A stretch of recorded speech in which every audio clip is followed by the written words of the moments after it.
Olá pessoal, tudo bem?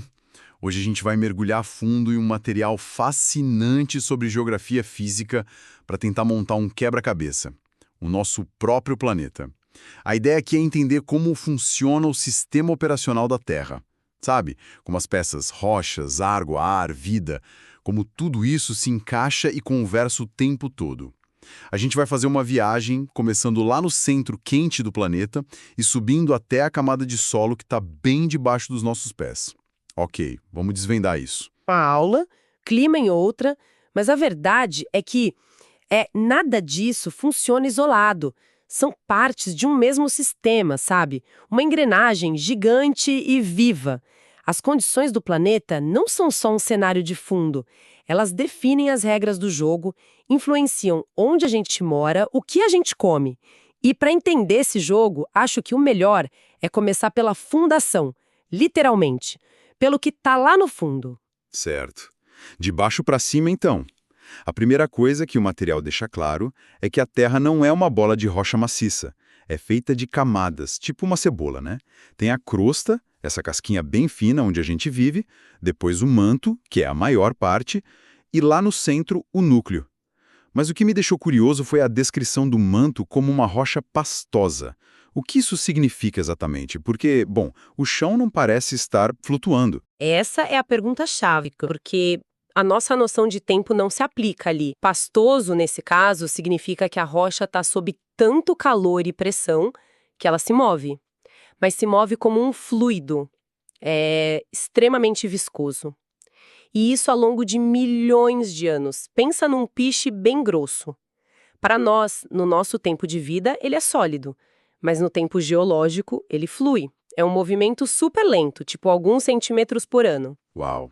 Então é como se a gente estivesse, de fato, flutuando em algo que se mexe na velocidade que as nossas unhas crescem. E esse movimento mínimo é o que causa tudo aqui em cima. Exatamente. Esse material mais quente sobe, o mais frio desce, e isso cria correntes, como se fosse água fervendo numa panela, só que numa escala de tempo absurda. E a crosta, a tal casquinha, ela não é inteira. Ela é quebrada em vários pedaços, que são as placas tectônicas, e elas boiam e são arrastadas por esse movimento. É um motor de calor, então. Um motor de calor gigante. E o fascinante aqui é que esse motor é a força que cria o nosso mundo. Ele ergue cordilheiras inteiras como os Andes do zero. É o que a gente chama de agentes internos, as forças construtoras. Entendi. Então, quando a gente ouve falar de um terremoto ou de um vulcão, não é um evento aleatório. Na verdade, a Terra é mostrando que esse motor continua ligado. É a manifestação mais visível e às vezes a mais violenta. Um vulcão é o manto chegando direto na superfície.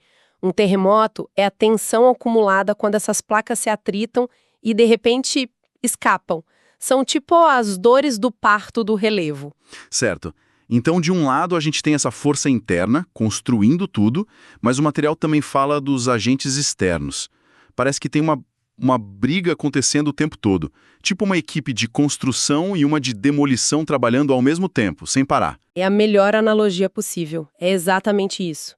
Enquanto as forças internas erguem, as externas, a chuva, o vento, o gelo, trabalham para esculpir e desgastar tudo.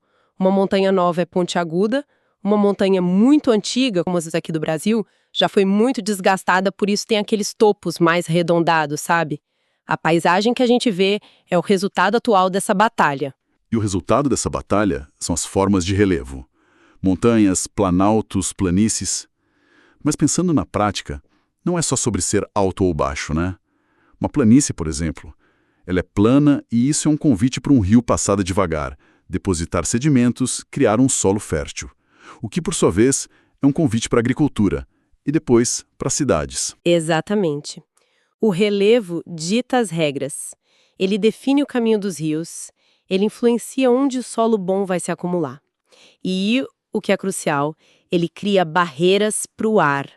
Uma cordilheira como os Andes não é só um monte de rocha, é uma parede que impede a umidade de um oceano de passar para o outro lado. E isso muda o clima de um continente inteiro. Faz todo sentido, e isso me leva direto para o próximo ponto, que é o clima, que é uma consequência dessa paisagem toda.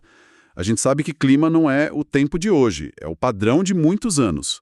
E o que define esse padrão é, pelo que eu entendi, uma espécie de receita de bolo, né? Exato.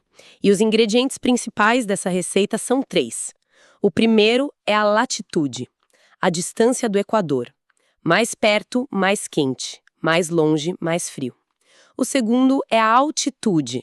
Quanto mais alto você sobe, mais frio fica, porque o ar é mais rarefeito e não segura calor. É o clássico de ir pra serra no verão e ter que levar casaco. Isso. E o terceiro ingrediente é a influência da água, a maritimidade.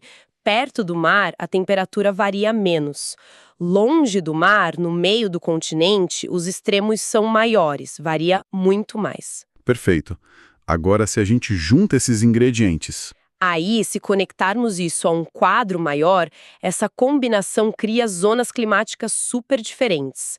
Por isso a gente tem o clima equatorial da Amazônia, que é quente e úmido o ano inteiro, uma estufa. uma estufa, e no outro extremo o polar, que é um congelador.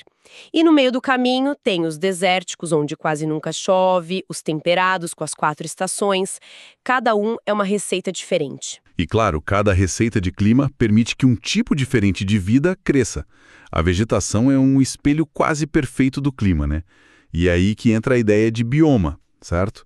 Que não é só a planta, é o ecossistema todo. Exatamente. Um bioma é a expressão da vida que se adaptou àquela receita de clima e de relevo. Num lugar quente e chuvoso, como a Amazônia, você tem uma explosão de vida, floresta densa. Já num lugar como a Caatinga, no sertão, onde chove pouco, as plantas são geniais para sobreviver.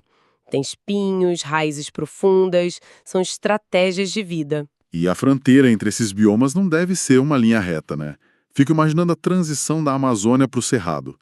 Não tem uma placa "Bem-vindo ao Cerrado". Não mesmo. É uma zona de tensão, de disputa, onde as árvores da floresta e as do cerrado competem por espaço. E essa fronteira se move com as chuvas, com o fogo.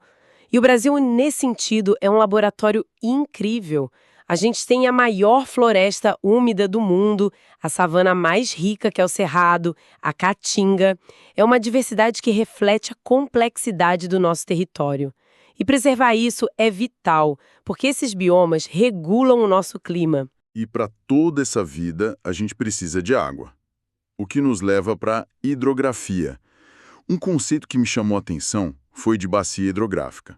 Eu sempre pensava no rio, mas a bacia é a área toda, né? Tipo, toda gota de chuva que cai ali, uma hora vai chegar no rio principal. É a lógica da gravidade. Uma bacia é a área de captação de um rio. Todo o território que drena a água para aquele sistema. Entender isso muda tudo. Não adianta proteger só a margem do rio se o topo do morro, onde a água nasce, está sendo destruído. A saúde do rio depende da saúde da bacia inteira. E ainda tem a água que a gente não vê, os aquíferos.